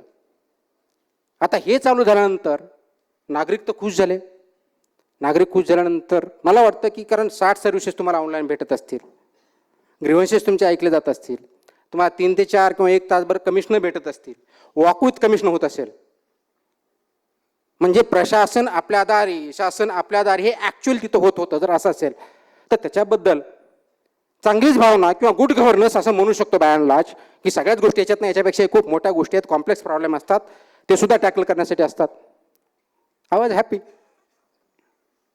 सडनली मला एक दिवशी राज्याच्या हायेस्ट ऑफिसमधून फोन येतो. काय झालं म्हणे, हे वॉक विथ कमिशनर काय चालू केलं आहे. सांगितलं असं असं आहे. नाही, माझ्याकडे काही पदाधिकारी आले होते. काय झालं ते म्हणतात, ते वॉक विथ कमिशनर बंद करा. म्हणलं का. ते म्हणतात की कमिशनर हे लोकांचे घराणे ऐकतात, आमचे ऐकत नाहीत. लोकांचे प्रॉब्लेम सॉल्व्ह करतात, आमचे करत नाही. म्हणलं सर, नागरिक शहरातलेच आहेत, म्हणजे त्यांच्याच कुठल्या तरी वॉर्डमधले आहेत, त्यांचे ग्रीव्हन्सेस सॉल्व्ह करण्यासाठी मला जी काय मेथड सामग्री बेस्ट वाटली मी ती करतोय. Good, keep it up. You will surprise to note की ॲपच्या बाबतीत कंप्लेंट केली गेली की हा ॲप बंद करा, वॉक विथ कमिशनर बंद करा, आम्हाला वेळ द्या, आम्ही सांगतो त्याप्रमाणे करा. Now where is the participative governance? Are the stakeholders? Yes. त्यांचे घराणे ऐकले जात होते? यस. परंतु त्याच्या अगोदरची सिस्टम काय होती की एखादा लाईट स्ट्रीटमध्ये लाईट नाही आहे तर मी जाणार, त्यांच्याकडे जाणार, त्यांना विचारणार, ते वॉर्ड ऑफिसरला कोणाला तरी सांगणार, त्याच्यातून होत नसेल 2-3 वेळेस सांगणार, ते माझ्याकडे येणार आणि हे सगळं सांगितल्यानंतर मी ते सॉल्व्ह करणार. ही सिस्टम होती. याच्याऐवजी काय केलं, direct contact, good governance, participative governance. मग आमच्याकडे कोणी येतच नाही, आम्हाला कोणी विचारतच नाही. म्हणजे पार्टिसिपेटिव्ह गव्हर्नन्स होण्यासाठी ही जर कंप्लेंट असेल तर कुठंतरी आपण चुकतो आहोत हे मला वाटतं. टेक्नॉलॉजीचा वापर केला, गुड गव्हर्नन्सच्या मेथॉडॉजीचा वापर केला, अकाउंटेबिलिटी बिल्ट इन आणली, ट्रान्सपरन्सी आणली, संवेदनशीलतेप्रमाणे काम केलं. याचं एक क्लासिकल एक्झाम्पल सांगतो. बिल्डिंग परमिशन आपल्यापैकी काही ह्या क्षेत्रामध्ये असेल, कोणी बिल्डिंग परमिशन घेण्याचा प्रयत्न केला, ती सुद्धा मी ऑनलाईन केली होती. Building permission it's very difficult task, कारण त्याच्यामध्ये अल्गोरिदम थोडं डिफिकल्ट असतं. मी ज्यावेळेस गेलो त्यावेळेस बिल्डिंग परमिशन करण्यासाठी 40 डॉक्युमेंट लागायच्या, 40 documents. First thing what I did after studies, I reduce it to 7, 40 to 7. Everybody was happy, fine enough. Then I made it online. Every application, to start with application online करा, बाकी document नंतर द्या. And within some time, everything has to be submitted online. Online ज्यावेळेस submit केलं जाईल तिथं एक particular gateway असेल, त्या गेटवेला पर्टिक्युलर ऑफिसर असाइन केलेला असेल. ही विल चेक की प्रायमरीली की 7 डॉक्युमेंट व्यवस्थित आहेत का in order. If it is, forward it to the concern authority, competent town planner असेल, कमिशनरचे कोणी असेल त्यांच्याकडे पाठवेल. याच्यावरती येस ऑर नो होईल, with reasons it will be approved or disapproved. Navi Mumbai one of the best cities, govern city, चांगली city आहे, चांगलं गव्हर्नन्स होतं आहे, प्लॅन सिटी आहे, सिडकोचं खूप मोठ्या प्रमाणात कॉन्ट्रीब्युशन आहे. Over a period of time तिथलं गव्हर्नन्स पण चांगलं झालेलं आहे. You will be surprise to note that माझ्या 10 महिन्याच्या काळामध्ये ऑनलाईनमधल्या 99% ॲप्लिकेशन रिजेक्ट झाल्या. 99 बिल्डिंग परमिशनच्या. तुम्ही म्हणा याच्यात चांगलं काय, अत्यंत वाईट आहे. का झालं, 99% पैकी 80% ॲप्लिकेशन फक्त आणि फक्त एका कारणासाठी रिजेक्ट झाल्या, आणि ते कारण म्हणजे ओनरशिप ऑफ लँड, टायटल त्याच्यामध्ये नव्हतं, टायटल डॉक्युमेंट. का, कारण माझ्या अगोदर किंवा बेसिकली ज्यावेळेस परमिशन दिली जायची ऑफलाईन त्यावेळेस sale deed, I repeat, sale deed, registered deed जे असतं, that was regarded and accepted as a document of ownership, which is absolutely wrong. Sale deed हे तुमचं ओनरशिपचं डॉक्युमेंट नाही, it is just a registry that this property has been transferred from one person to other for certain consideration. I said no, ownership title is the must. आणि म्हणून काय होतं की बऱ्याच वेळेस अशा प्रकारचे ट्रान्सफर झाल्यामुळे एकच व्यक्ती अनेक लोकांबरोबर सेल डीड करतो, ती जमीन, एकच जमीन 10 जणांना विकली जाते, नंतर मग त्याच कंप्लेंट येतात की आम्हाला फसवलं गेलं. सिंपल ओनरशिप बघा, सिस्टममध्ये टाकून दिलं, नो डिस्क्रिशन. 99% डॉक्युमेंट किंवा ॲप्लिकेशन रिजेक्ट झाले. मग असं झाल्यामुळं आर्किटेक्ट आणि बिल्डरची माझ्याकडे हे चुकीचं आहे हे मग त्यांची मिटिंग बोलवली आणि मी म्हटलं आम्हाला ऑफिसला यायला बंदी केली. म्हणजे तुम्हाला कशाला ऑफिसला यायचे सांगा. तर त्यांनी मला ऑफिशियली कंप्लेंट केली की आम्हाला ऑफिसमध्ये सांगा तुम्ही यायचं नाही. म्हटलं हो मीच सांगितलेलं आहे, तुम्ही आमच्या ऑफिसमध्ये यायचं नाही, ऑनलाईनमध्ये अप्लाय करायचं आहे, इनलाईन येण्याची गरज नाही. Why do you want to come to my office or my subordinate office for submitting an application. ते म्हणे डॉक्युमेंट द्यायला ऑनलाईन सबमिट करा, तुम्हाला ट्रेनिंगची गरज असेल तर मी ट्रेनिंग देतो, काही अडचण नाही.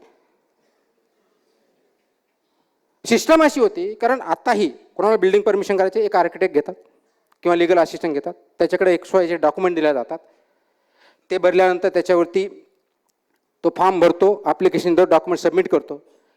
1-1.5 महिने वाट बघता, नाही आल्यानंतर तो सांगतो ते साहेब तिथं होतच नाही, तिथं भेटल्याशिवाय काही होत नाही. मी या कारणामध्ये गेलो काय, तर बेसिकली 99% किंवा 80% तर टायटल डॉक्युमेंट नसतं, ते आपण आर्किटेक्टला कळवतो, आर्किटेक्ट ओनरला कळवत नाही. आणि तिथं सांगितलं जातं की सँक्शन होत नाही भेटल्याशिवाय. ट्रान्सपरन्सी. आता हे लक्षात ऑनलाईन सुद्धा आल्यानंतर त्यांनी जो कॉन्टॅक्ट नंबर दिला असतो मेल असतो आर्किटेक्टचा असतो पण ओनरचा नसतो. म्हणून मी मॉडिफाईड की ज्याचं उत्तर देताना आर्किटेक्ट, लिगल आणि ओनर ह्या दोघांनाही गेलं पाहिजे. It started creating issues. हे का जात नाही, ते का आलं नाही, ते का नाही आलं. आणि ज्या योग्य होत्या विदिन 7 days पण बिल्डिंग परमिशन भेटल्या. म्हणजे आजही मला 8 दिवसापूर्वी एक व्यक्ती भेटला, एक बिल्डर. त्यांनी सांगितलं सर मी आपल्या काळात बिल्डिंग परमिशन घेतली. म्हटलं चांगली गोष्ट, काय अडचण नाही. म्हणे आम्हाला फायदा असा झाला. मला काय, माझ्याकडे कोणी जर आलं तर हे लिगल आहे का विचारलं की मी दाखवतो ही तुकाराम मुंडेची स्वाक्षरी आहे, त्याच्यामुळे ही लिगल 100% आहे, याला काही होऊ शकत नाही. That is a trust. पण मग हे करताना आर्किटेक्ट एक गोष्ट इकडे सांगतात, दुसरी तिकडे सांगतात, आणि त्याच्यामुळे पर्यायानं ज्याला ओपेकनेस असतो तर ओपेकनेस लीड्स टू करप्शन. म्हणून असं जर केलं तर गुड गव्हर्नन्स येऊ शकतं.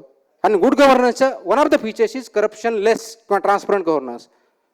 माझ्या दृष्टिकोनातून चांगलं गव्हर्नन्स एथिकल असलं पाहिजे, त्याला न्याय पाहिजे, इक्विटेबल पाहिजे, आणि ते आणणं शक्य आहे का. एक याच्या अनेक भरपूर एक्झाम्पल मी देऊ शकतो, अगदी प्रत्येक ठिकाणचे देऊ शकतो, परंतु आपल्याकडे तेवढा वेळ नाही. म्हणून मी एक गोष्ट सांगतो. करप्शन म्हणजे काय, तर करप्शनची माझी एक फॉर्म्युला मी तयार केलेला आहे. Corruption is equal to opaqueness किंवा मोनोपॉली, झाला मोनोपॉली एकाकडेच असतं, प्लस डिस्क्रिशन, मला अधिकार आहे, मला द्यायचं नाही द्यायचं, मला कोणते मी इकडेही करू शकतो, मायनस ट्रान्सपरन्सी.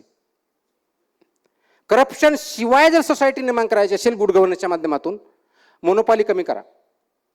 म्हणून अधिकाऱ्यांना ज्यावेळेस मी ॲपच्या माध्यमातून नोटीस जात होती तर मी खालच्या अधिकाऱ्याला डिस्क्रिप्शन नाही दिलं की तुम्ही द्यायची का नाही, सिस्टमद्वारे ऑटोमॅटिकली जाईल. ते डिस्क्रिप्शन फक्त जे डिसिजन मेकर असेल, रिस्पॉन्सिबल त्यालाच असेल, तो म्हणजे कमिशनर होता. मोनोपॉली एक जणाकडे द्यायचं, तुम्ही एकच मल्टिपल अथॉरिटी आहेत, फेसलेस आहे, ही दुसरी गोष्ट केली. आणि ट्रान्सपरन्सी आणली ॲपच्या माध्यमातून, भेटण्याच्या माध्यमातून, ॲक्सेस ठेवला. ह्या 3 गोष्टी आपण करू शकलो तर आपल्याला करप्शनवरती कंट्रोल आणता येईल. पर्यायानं गव्हर्नन्स इम्प्रूव्ह होईल. आणि गव्हर्नन्स इम्प्रूव्ह करण्यासाठी आपल्या सर्व नागरिकांनी त्याच्यामध्ये सहभागी होणं गरजेचं आहे, कन्सल्टेशन नव्हे. आज आपण 5 वर्षातून 1 वेळेस मतदान करतो आणि संपलं असं म्हणतो, तसं चालणार नाही. आपल्याला व्हिजिलंट राहावं लागेल. प्रत्येक ॲक्शन जी असेल, निर्णय असेल, त्याचा अभ्यास करावा लागेल, त्याचे परिणाम काय होते आणि ते शासनापर्यंत पोहोचून अयोग्य असेल त्यांना दाखवावं लागेल आणि मॉडिफाय करून घ्यावं लागेल. तरच त्याला आपण गुड गव्हर्नन्सकडे जाऊ शकतो असं म्हणतो. आता अनेक विद्यार्थी आहेत MPSCच्या माध्यमातून, मला माहिती आहे की बऱ्याच जणांनी असं अपेक्षा केला असेल की मी मार्गदर्शन स्पर्धा परीक्षेवरती करेल. मी आतापर्यंत स्पर्धा परीक्षेवर मी मार्गदर्शन करत नाही, ते कधीच मी सोडून दिलेलं आहे. आपल्यापैकी बऱ्याच जणांनी MPSCला परीक्षा कशा चांगल्या व्हाव्यात, वेळेवर यासाठी आंदोलनं केली. अत्यंत चांगली गोष्ट आहे. कारण एखादी गोष्ट म्हणजे इश्यू तुम्ही हँडल करताय, त्याच्यावर व्हिजिलंट आहात. एक डेट डिक्लेअर करावी, त्या डेटला पाळावं, ते पदं यावेत, ॲडव्हर्टाईज यावी, परीक्षा व्हावी, चांगली गोष्ट आहे. हा तुमचा ऑब्जेक्टिव्ह आहे का, तात्पुरता.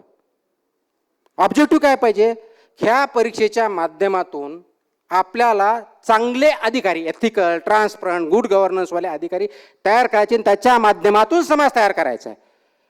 हे तयार होते का याच्यावर कोणी विचार करतंय का? For example, me animal husbandry secretary होतो. त्यावेळेस जॉईन झाल्यानंतर दुसऱ्या का तिसऱ्या दिवशी एक विद्यार्थी माझ्याकडे आली, एक मुलगी. त्यांनी सांगितलं की मी 12 नंबरला आहे, 10 सीट्स होत्या, 2020ची काहीतरी परीक्षा होती, ट्रायबल स्पेशल ड्राईव्ह होता animal husbandry live stock development ऑफिसरचे. वरचे 2 कॅन्डिडेट जे आहेत सिलेक्ट झालेले ते इनएलिजिबल आहे, एका विरुद्ध FIR आहे आणि दुसरा ग्रॅज्युएटच नाही आहे. हा अप्लाइड, परंतु मला अजून त्याचा रिस्पॉन्स आला नाही आणि वेटिंग लिस्ट ही 1 वर्षाची असते, 1 महिना बाकी आहे. जर माझं झालं नाही तर माझं नुकसान होईल. म्हटलं ॲप्लिकेशन केलेलं आहे, का नाही झालं मी चेक करतो. मी बघितलं, खरोखरच ती परिस्थिती होती. आय इंटरव्हीन, MPSCला कळवलं की हे 2 आहेत, याच्यामध्ये ही अशी परिस्थिती आहे आणि वेटिंग लिस्ट होती आहे, please count her in, she is selected and she is joined. ते जर केलं नसतं त्याच्यावरती अन्याय झाला असता. दुसरा इश्यू आला 2022ची काहीतरी माझ्या माहितीनुसार LDO आणि असिस्टंट कमिशनरची MPSC झाली होती.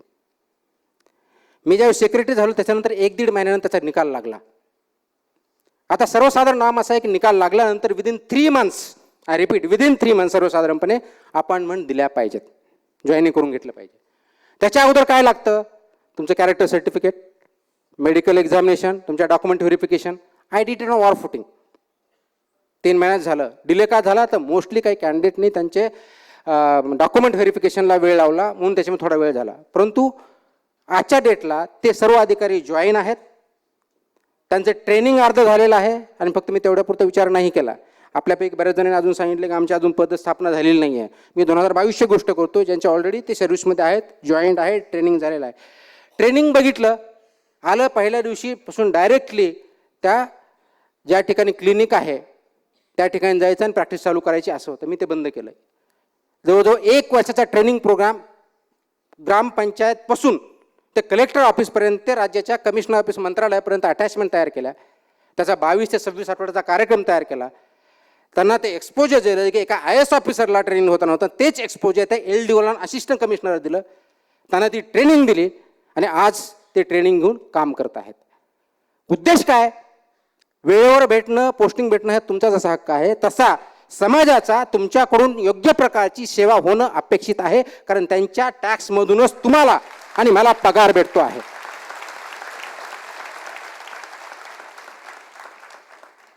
आता ही एका बाजूला झाली. दुसऱ्या बाजूला इन बिटवीन माझ्याकडे पाठीमागे 1.5 वर्षापूर्वी 1.5-2 वर्षापूर्वी परीक्षेचं स्वरूप, MPSCच्या परीक्षेचं स्वरूप कसं असावं याच्यावर चर्चा करण्यासाठी आलं आणि त्यावेळेस असं ठरलं की आपण मेन्सची परीक्षा, माझं ते मत आहे, अजूनही आहे, मेन्सची परीक्षा ही डिस्क्रिप्टिव्ह असावी, ऑब्जेक्टिव्ह नसावी. चेअरमनने ते उचलून धरलं. त्याच्यावरती UPSCचा सिलेबस बऱ्याच जणांनी वाटला असेल, 100% UPSCचा सिलेबस जसा तसा उचलला. त्याचं कारण मी एक आहे, मला विचारलं होतं, मी सांगितलं त्याप्रमाणे करा. मात्र आपल्यापैकीच काही जणांनी त्याला विरोध करून आज नाही पुढच्या वर्षी नाही त्याच्या पुढच्या वर्षी करा असं म्हटलं. याचं कारण काही मला कळू शकेल? मला फक्त ऑब्जेक्टिव्ह प्रश्न देऊन मी जर चांगला ॲडमिनिस्ट्रेटर झाला असता तर घोकणपट्टीवाले सगळे चांगले लीडर झाले असते. सर्वांना एकच सिलेबस आहे, सर्वांना एकच क्वेश्चन राहणार आहे. क्वालिफाईंग वेगळे होते, सिलेक्शनसाठी वेगळं होतं. आणि मला आठवतं आहे ज्यावेळेस ऑब्जेक्टिव्ह परीक्षा इंट्रोड्यूस केली होती त्यावेळेस सुद्धा मी तत्कालीन चेअरमनला फोन करून विचारलं होतं असं काय केलं. त्यांनी मला उत्तर दिलं होतं आणि खरोखर ते होतं की मेन्सचे पेपर चेक करण्यासाठी तुमचे चेकर्स भेटत नव्हते म्हणून हा प्रॉब्लेम होता. But that cannot be at the cost of governance. Objective परीक्षा घेण्यासाठी एवढ्या मोठ्या प्रमाणामध्ये विरोध केला आणि तो हाणून पाडला. आता 24-25 करा, 25-26 करा. What are you going to achieve? तुम्हाला नोकरी भेटणं, तुम्हाला पगार भेटणं हा त्याच्यातला भाग आहे. उद्देश तुमचा सर्व्हिस करणं, गुड सर्व्हिस देणं हे समाजासाठी महत्त्वाचं आहे. म्हणून शासन त्याच्या माध्यमातून करतं पब्लिक सर्व्हिस करण्यासाठी. आज अशी परिस्थिती की ज्यावेळेस एखादी पॉलिसी बनवायची असते किंवा पॉलिसी इम्प्लिमेंटेशन असतं, ज्या जर तुम्हाला अर्थ कळलाच नाही लोकांना तुम्ही समजून कसं सांगणार? इम्प्लिमेंटेशन कसं करणार? त्यांच्याकडून जो फीडबॅक येतो शासनापर्यंत कसा कळवणार? तुम्हाला पत्र कसं लिहायचं हे जर माहीत नसेल, सारांश कशा लिहायचा हे जर माहीत नसेल तर कसं करणार? हे रिफॉर्म्स आहेत. मग त्याचा दुसरा एक उद्देश होता आमचा, सर्वांनी ज्यावेळेस विचार केला त्यावेळेस असाही उद्देश होता की जर आपण UPSCचा सिलेबस ठेवला तर UPSCला अभ्यास करण्यासाठी सुद्धा हा फायदा होईल, UPSC मध्ये सक्सेस रेट वाढेल, हा दुसरा त्याच्यातला उद्देश होता. कारण परीक्षेमधून तुमचं फक्त नॉलेज चेक नाही करायचं, कारण नॉलेज चेक करण्यासाठी स्क्रीनिंग टेस्ट जी प्रिलिम्स आहे that is more than sufficient, की मिनिमम नॉलेज तुमच्याकडे आहे, you are eligible. What is checked in mains आणि interview is ability, your ability to govern, ability to lead, leadership qualities. म्हणून return communication तुमचं कसं आहे, ग्रास्पिंग कॅपॅसिटी कशी आहे हे चेक केलं जातं, आणि इंटरव्ह्यूमध्ये तुमच्या ऑरल कम्युनिकेशन कसं आहे हे चेक केलं जातं. याला सुद्धा विरोध झाला. आता याच्यामध्ये स्वयंस्फूर्तीने आलेले किती, विरोध करणारे किती, हा तुम्ही विचार करण्याची गरज आहे. कारण ज्यावेळेस आपण गुड गव्हर्नन्स म्हटलो त्यावेळेस स्पर्धा परीक्षेमध्ये सुद्धा गुड गव्हर्नन्स असणं आवश्यक आहे, ट्रान्सपरन्सी असणं आवश्यक आहे, टाइम बाउंड होणं आवश्यक आहे. परंतु सर्वात महत्त्वाचा जो आउटपुट आहे ते क्वालिटी ऑफिसर जर आले आणि गुड गव्हर्नन्स झालं तर त्याला उपयोग आहे, आता उपयोग नाही. हे सगळं करत असताना मला अनेक वेळेस विचारलं जातं की तुम्ही सिस्टमच्या विरोधात का जाता, सिस्टम बरोबर सामावून का घेत नाही.